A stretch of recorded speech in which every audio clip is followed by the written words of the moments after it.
Ilang Pangasinense po hiling na matalakay sa SONA ang solusyon sa pagbaha.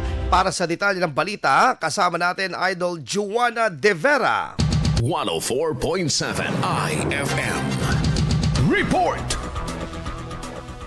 Umaasa ang ilang Pangasinense na tatalakayin sa ika-4 na SONA ng Pangulong Bongbong Marcos Jr. ang kaukulang solusyon sa problemang dulot ng pagbaha. Isa ang Pangasinan sa lubhang naapektuhan ng malawakang pagbaha na nagpalubog sa ilang bayan at lungsod kasunod ng habagat at mga nagdaang bagyo. Anila, matagal na itong problema maging sa ibang panig ng bansa, kaya mainam na matalakay rin ang mga naging proyekto at mga plano para maibsan ito. Bagaman ilang beses nang binuksan ang usapin ukol sa nararanasang tubig baha sa bansa, ay tila patuloy pa rin umano itong nararanasan, lalo na mga nasa low-lying areas at mga komunidad na malapit sa kailugan. Matatandaan na tinukoy ng Pangulo na makatutulong sa pagbaha ang pagpapatayo ng mga dam sa bansa, kasabay umano ng pagtitiyak ng patubig sa mga irigasyon. Sa ilalim ng nilagdaang national budget ngayong taon, nasa 1 trilyong piso ang inilaan para sa flood control project sa bansa, matapos iveto at tapyasan ng Pangulo ang budget para sa ilang proyekto para rito. Sa kasalukuyan, inatasan ng Pangulo ang DPWH na mag-update sa mga flood control projects para matiyak ang pagiging epektibo ng mga ito na parehong isyu na nais ding imbestigahan ng Senado. Kasama mula dito sa IFM Dagupan, ito si Idol Juana De Vera, Tatak IFM.